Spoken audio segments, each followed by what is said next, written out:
Halo Gemini, selamat datang atau selamat datang kembali. Ini adalah reading tanpa batas waktu, jadi kapanpun kamu nonton adalah waktu terbaik kamu untuk dapat pesan ini ya. Oke, kita mulai dulu dari tema besar kamu adalah Nine of Wands. Nine of Wands itu tema gini, tentang orang yang pernah kecewa, pernah terluka, pernah patah hati. Jadinya dia kayak, pertama dia belajar dari momen itu, atau dia jadi kayak waspada, protektif, supaya nggak kecewa lagi atau nggak terluka lagi gitu ya. Kalau kita belajar gitu terus kayak mengambil hikmahnya itu sesuatu yang bagus, tapi kalau di satu sisi jadi kayak menutup hati, menutup diri untuk misalnya kenal orang baru lagi, membuka diri untuk orang baru lagi, atau memulai apapun itu, memulai suatu hal yang baru, jadi kayak nggak mau gitu, nggak mau, jadi kayak nggak mau mengambil resiko, nggak mau mencoba lagi, itu jadi suatu momen apa ya, kayak menghentikan pertumbuhan kita gitu loh. Contoh gini aja paling gampang, kalau misalnya kamu pernah nyoba bisnis gitu terus nggak berhasil, terus habis itu kamu berpikir ah bisnis bukan buat gua, ah udahlah gua nggak usah nyoba lagi, ah udahlah, kayak semacam semacam itu ya. Karena gini, pakai contoh aja, bola lampu gitu ya, setahu aku dia gagal itu 999 kali di momen yang ke-1000 ya kalau nggak salah, bola lampu itu baru bisa nyala seperti yang kita tahu sekarang gitu. Kalau pakai contoh dia berhenti di percobaan ke-500, cerita bola lampu yang kita tahu sekarang pasti akan berbeda gitu ya.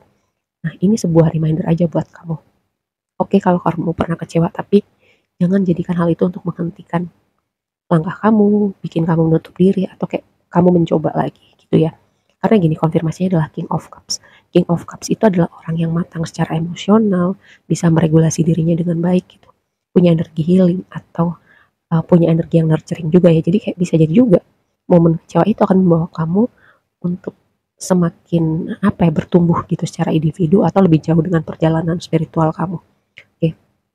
Karena gini, pertama sebelumnya aku mau bahas dulu di pre-shuffle kamu itu ada energi luck ini is in your side gitu, keberuntungan ada di pihak kamu. Jadi skenario nya adalah ada momen kayak semacam momen yang bikin kamu berpikir, gue beruntung banget gitu.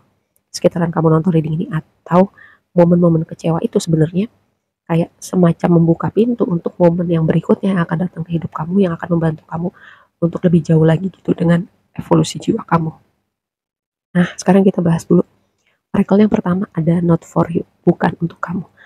Karena tadi ya, ini kayak temanya nyambung gitu loh dengan si tadi Nine of Wands gitu. Ada hal-hal atau mungkin orang-orang tertentu yang kamu berpikir, misalnya sosok seseorang udah pacaran bulanan, tahunan, terus ternyata hubungannya berhenti di tengah jalan, kamu berpikir, oh gue akan bersama orang ini seterusnya, atau tadi pakai contoh bisnis, kayak hal-hal seperti itu ya. Atau misalnya kamu pernah ikut seleksi pekerjaan, PNS, polisi atau apalah gitu, kayak tes pertama, kedua, ketiga lolos, terus yang keempat kamu berhenti gitu ya, kayak nggak lolos gitu.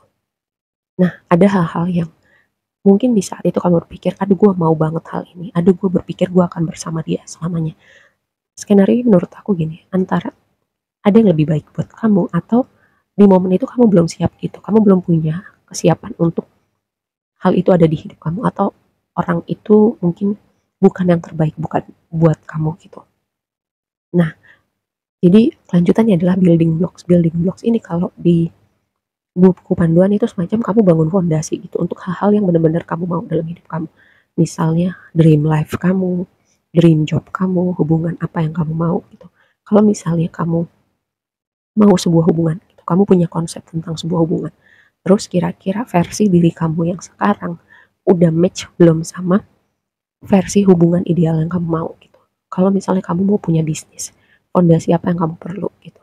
Skill marketing, skill kreatif, inovasi produk, mungkin skill jualan, skill apa ya, networking. Nah, contoh seperti itu.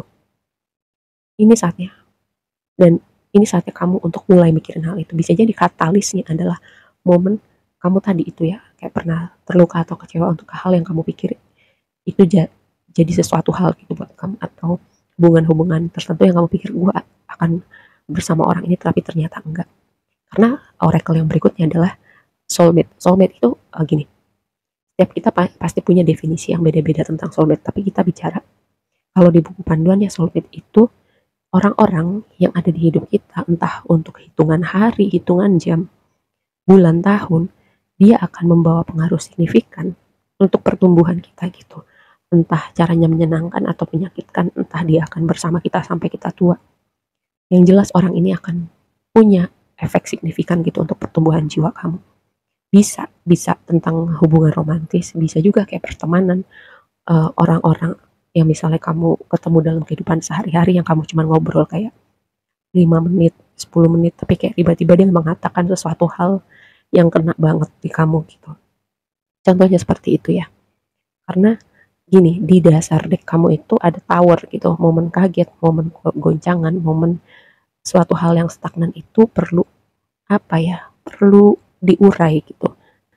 Mungkin juga ada konsep-konsep yang perlu berubah, entah itu tentang diri kamu, entah itu tentang hubungan, entah itu cara kamu melihat dunia.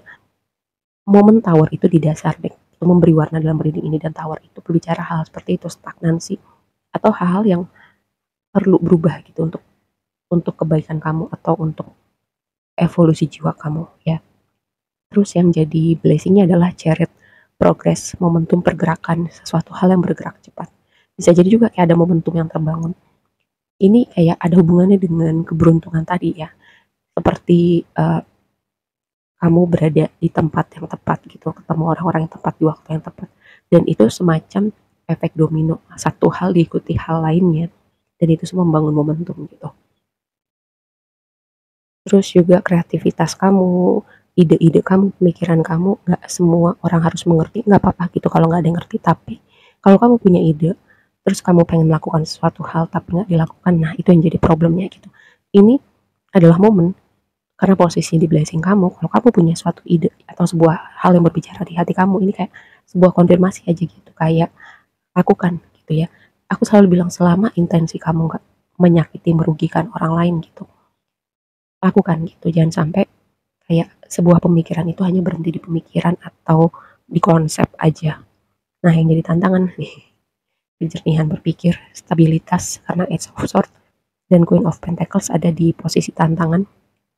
Ini jawaban atau untuk memahami sesuatu hal ada yang perlu waktu gitu. Yang kedua, ada momen dimana kamu perlu kayak semacam berkontemplasi, benar-benar ngambil waktu sendiri untuk merenungkan hal-hal tertentu. Terus gini, kalau misalnya kamu gini, ada satu hal tentang konsep, tentang seseorang, apa yang dia ditampilkan di luar sama yang beneran isinya tuh belum tentu sama gitu. Misalnya kamu cari mentor gitu, contoh aja pakai kasusnya udah lewat si Indra Kents gitu ya.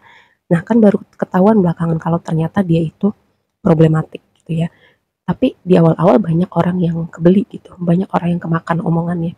Nah ini contohnya seperti ini, mungkin gak ada hubungannya sama trading gitu, tapi ada hal-hal lain di mana kamu semacam melihat image seseorang terus kamu kayak percaya dia tuh beneran seperti yang dia tampilkan. Nah ini sebuah momen untuk kamu kritis mempertanyakan gitu.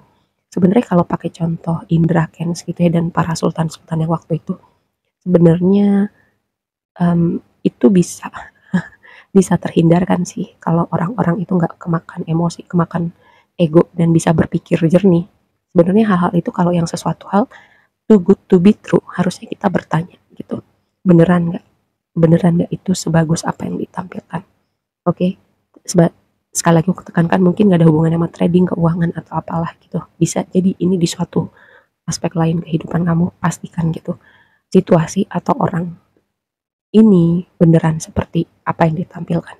Oke, terus juga kayak ada pesan juga dengan si Nine of Cups sama Queen of Cups gitu, kayak aku dapet lagi berbicara tentang apa yang berbicara di hati kamu, apa yang kamu lakukan terus kamu seneng gitu, kayak kamu lupa waktu, terus itu bisa semacam membawa kamu lebih jauh gitu ya. Yang penting tahu gimana mengimbangin dengan langkah-langkah praktikal. Contoh aja paling gampang, ada jenisan game-game tertentu di mana kamu bisa ngebangun karir kamu di situ gitu ya. Cuman kan nggak langsung kamu berada di titik itu, kayak kamu perlu membangun skill-skill tertentu. Terus juga kamu pastinya ada aspek-aspek lain di hidup kamu yang juga perlu diimbangin gitu. Misalnya kayak pekerjaan, pendidikan, dimana kamu misalnya membangun karir kamu sebagai gamer gitu. Yang penting kamu tahu gimana cara jalannya ke situ dan kamu lakukan step by step untuk kamu sampai di titik itu gitu ya. Balik lagi ke apa yang tadi aku bilang di awal, sebuah ide, sebuah visi, sebuah pemikiran, sebuah goals atau banyak goals gitu. Gak akan jadi sesuatu kalau nggak ada actionnya atau nggak kamu bikin step by step gimana caranya gue sampai ke situ. Seperti itu ya. Aku rasa segitu aja dulu readingnya. Semoga bermanfaat dan sampai ketemu di reading berikutnya. Bye.